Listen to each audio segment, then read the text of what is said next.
ሰላም እንደምን ቆያችሁ ተማሪዎች። አማራ ክልል ላይ የምትገኙ በ2018 እንደ ኢትዮጵያውያን አቆጣጠር ማለት ነው 8ኛ ክፍል ሚኒስትሪ ኤግዛም ለተፈተናችሁ ተማሪዎች እንዲሁም ደግሞ የተማሪ ወላጆች በሙሉ እንኳን ደስ አላችሁ። የ2018 የ8ኛ ክፍል የሚኒስትሪ ኤግዛም ውጤታችሁ ከዛሬ ሐምሌ 26 ጀምሮ ማየት ትችላላችሁ። ተለቋል ማለት ነው። ውጤት እንዴት ማየት እንደምትችሉ ሌላኛው ደግሞ ውጤት ካያችሁ በኋላ ምናልባት ውጤታችሁ ላይ ቅሬታ ካለባችሁ እንዴት አድርጋችሁ ያንን ቅሬታ እጃችሁ ላይ ባለው ስልክ ምንም ወጪ ማውጣት ሳይጠበቅባችሁ በቀላሉ እንዴት ቅሬታ ማቅረብ እንደምትችሉ እኔ በዚህ ቪዲዮ ከመጀመሪያው እስከ መጨረሻው ድረስ አሳያችኋለሁ።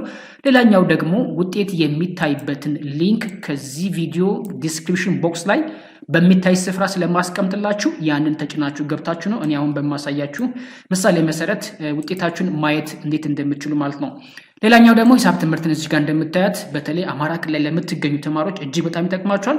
በየትኛውም ስፍራ ላይ ማለትም የሂሳብ ትምህርት ጥያቄ ያለባችሁ እንዲሁም ደግሞ ያልገባችሁ ነገሮችን የምንጠያይቅበት የዩቲዩብ ቻናላችን ነው።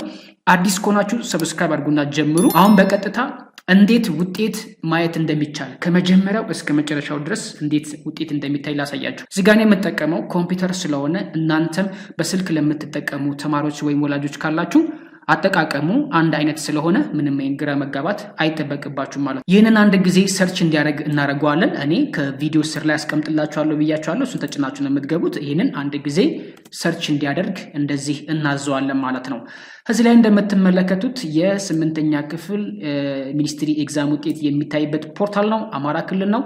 እንግዲህ በስልክ ለምትጠቀሙ ተማሪዎች ወይም ደግሞ ወላጆችም ካላችሁ አጠቃቀሙ ደሴም ነው ብያችኋለሁ። እዚህ ጋር እንደምታዩት ቼክ ማይ ሪዛልት የምትላለች።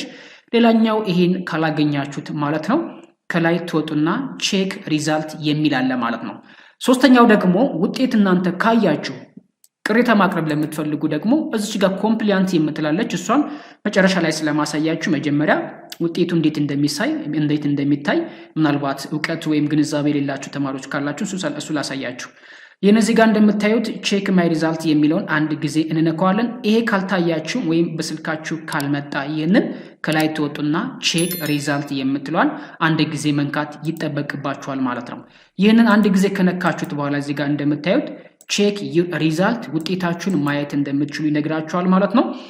ነገር ግን እዚህ ጋር ውጤት ለማየት የግዴታ የሚያስፈልጉን ሁለት መረጃዎች ከአድሚሽን ካርዳችሁ ላይ ስለሚያስፈልጋችሁ አድሚሽን ካርዳችሁ እጃችሁ ላይ ያለ ተማሪ እሰየው፣ ከሌለ የምታውቁት ከሆነ ግን በቀላሉ እዚህ ላይ መሙላት ይጠበቅባችኋል ማለት ነው።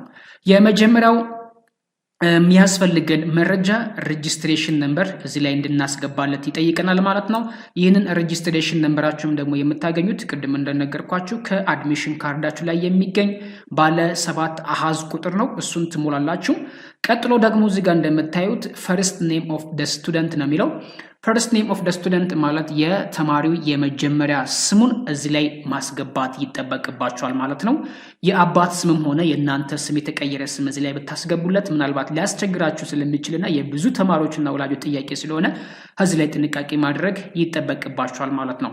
እነዚህን ሁለቱም መረጃዎችን አስገብታችሁ ከጨረሳችሁ በኋላ ከታች ትወርዱና እዚህ ጋር ቼክ ማይ ሪዛልት የሚለውን አንድ ጊዜ መንካት ይጠበቅባችኋል ማለት ነው።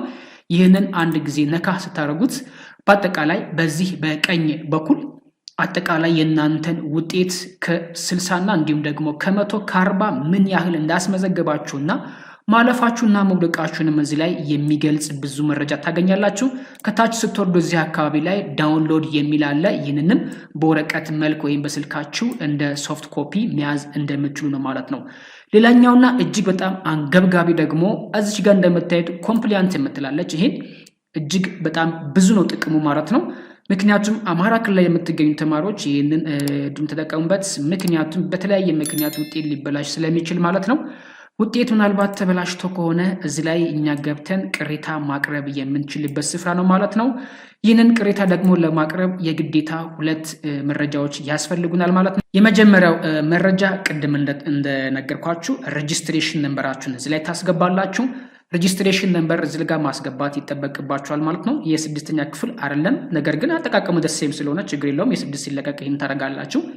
ከታች ትወርዱና ደግሞ ፈርስት ኔም ኦፍ ደ ስቱደንት አቅራቢ ወይም ቅሬታ የሚያቀርበው ተማሪ የተማሪው ስም ነው እዚህ ላይ የምናስገባለት። እነዚህ ሁለቱ መረጃዎችንም አሁንም የምናገኛቸው ከአድሚሽን ካርዳችን ላይ ነው ማለት ነው። አድሚሽን ካርድ ማለት እንግዲህ ወደ ፈተና ጣቢያ ስትገቡ ይዛችሁት የገባችሁት የእናንተ አይዲ ወረቀታችሁ እንደማለት ነው። በመጨረሻም ሰርች ስቱደንት የምትላለች እዚህ ጋር እሱን አንድ ጊዜ በምትነኩበት ሰዓት እኔ አሁን እዚህ ጋር ምንም አይነት መረጃ ስላልሰጠሁት ሊያመጣልኝ አይችልም ማለት ነው። እናንተ ግን እኔ በነገርኳችሁ ምሳሌ ይሄን ከሰራችሁ በኋላ ሰርች ስቱደንት የሚለውን ከነካችሁት በኋላ አጠቃላይ በየትኛው የትምህርት አይነት ላይ ቅሬታ ማቅረብ እንደምትፈልጉ ጥያቄ ጠይቃችኋል። ሁሉንም የትምህርት አይነቶች ይዘረዝርላችኋል። ከዛ በኋላ ይህንን ካደረጋችሁት በኋላ ማለት ነው ከእያንዳንዱ ትምህርት ፊት ለፊት ምልክት የሚደረግበት ስፍራ ስላለ በምትፈልጉት የትምህርት አይነት ላይ እናንተ ምልክት ታደርጉለትና ከታች ስትወርዱ ሰብሚት ወይም ደግሞ ላኩ ይላል። ቅሬታችሁን ላኩ ይላል። እሱን አንድ ጊዜ በመንካት ቅሬታ ማቅረብ ትችላላችሁ ማለት ነው። በዚህ ቪዲዮ መልካም ነገር እንዳገኛችሁ ተስፋ አድርጋለሁ። አዲስና ተለዋጭ ነገሮችን ካሉ ወደ እናንተ የማቀርብላችሁ ይሆናል ማለት ነው። ሐሳብ፣ አስተያየት፣ ጥያቄ ካላችሁ ደግሞ በቴሌግራም ቻናላችንና እንዲሁም ደግሞ በዩቲዩብ ቻናላችን ኮሜንት ላይ ማሳወቅ ትችላላችሁ። ማየት ለተቸገራችሁ ተማሪዎች ቴሌግራማችን ተቀላቀሉ፣ እናግዛችኋለን። በቀጣይ በሌላ ቪዲዮ እንገናኛለን። ቪዲዮን ላይክ አድርጉ። ለቤቱም አዲስ ከሆናችሁ ሰብስክራይብ አድርጉ። ይመቻችሁ።